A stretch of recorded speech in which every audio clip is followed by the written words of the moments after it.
So according to these writers, which in essence is what Peter Joseph did in the first section of his film Zeitgeist, is that what Christians have been doing for centuries was actually worshiping the sun and the stars rather than God and Jesus Christ.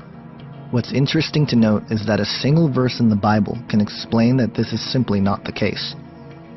In 2 Kings 23:5, it states, quote, "He did away with the pagan priests appointed by the kings of Judah to burn incense on the high places of the towns of Judah and on those around Jerusalem, those who burned incense to Baal, to the sun and moon, to the constellations, and to all the starry hosts." End quote. The ideas and opinions which permeate through society now in regards to Christianity are a residue to what we see in the esoteric writings. Even if the majority of the people who hate fundamental Christianity and religion in general are not aware of the specific assaults made by the theosophical authors, the basic attitude towards Jesus, his message, and to all Christians who believe and follow him are consistent. So who is the God of the ancient mystery schools? The Theosophical Society is Luciferianism at its core. It is openly satanic in the case of Blavatsky, certainly Luciferianism in the case of Alice Bailey. They are exalting Lucifer. He is the God of this world, the planetary logos. He is the voice of God in the Bible, according to Alice Bailey. Lucifer is God, and I think that the New World Order philosophy and how that connects is clearly tied to Luciferianism, the exaltation of Lucifer as God, even if the lower levels of globalization in the New World Order only view that in terms of a principle. For example, the ideas of Prometheus and the light bearer and the torch and all these kinds of things, that the Garden of Eden, thing was a good thing, that knowledge was given to us and by a great and awesome being, even if they only view it as sort of allegory.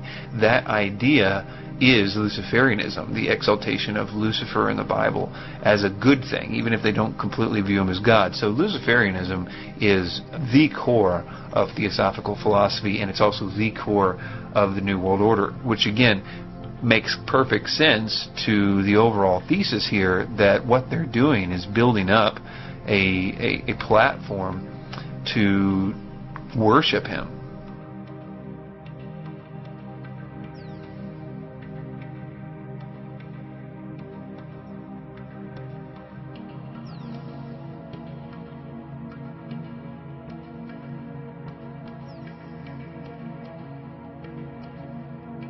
So you have very high-ranking guys saying that they're worshiping Lucifer.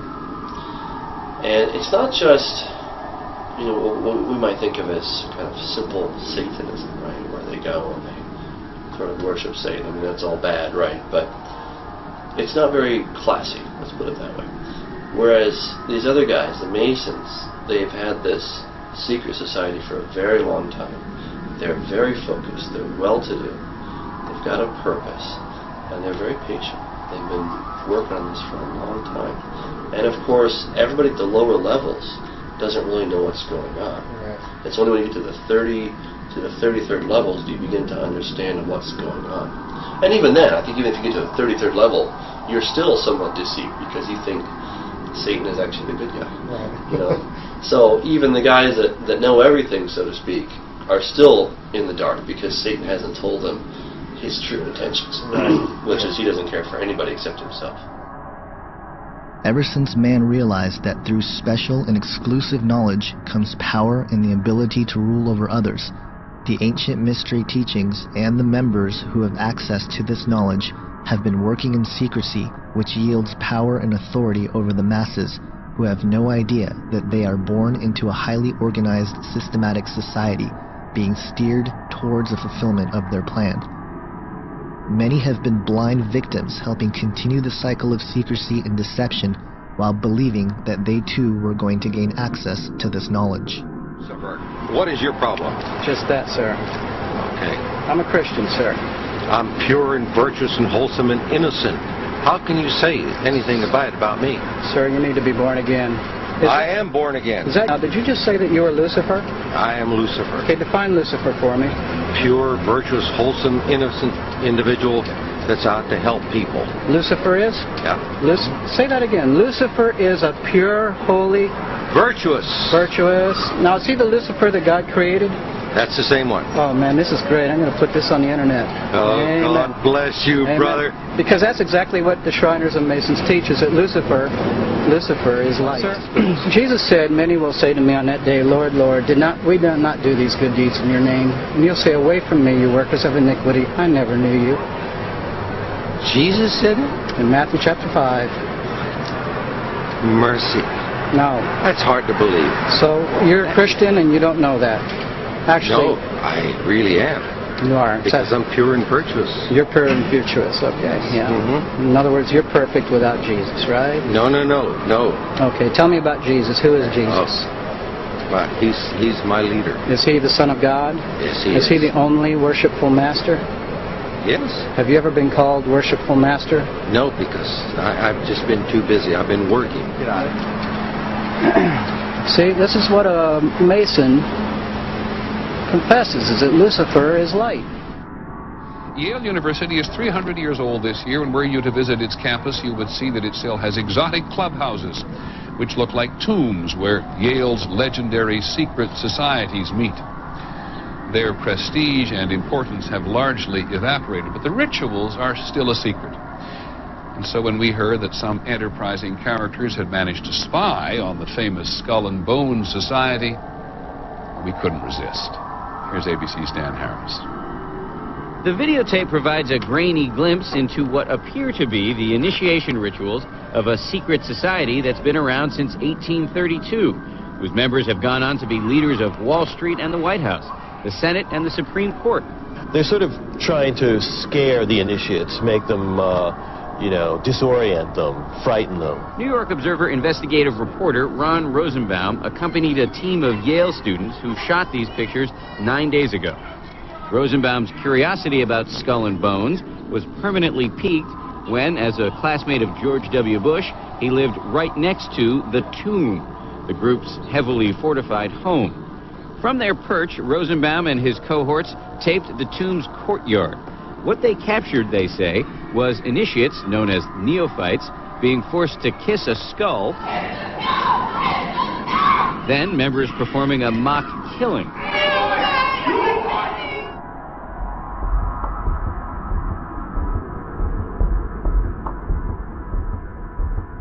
There is a biblical explanation for the ancient mystery schools and the idea of resurrecting Atlantis. After the fall of mankind in the garden, God says something very interesting to Satan.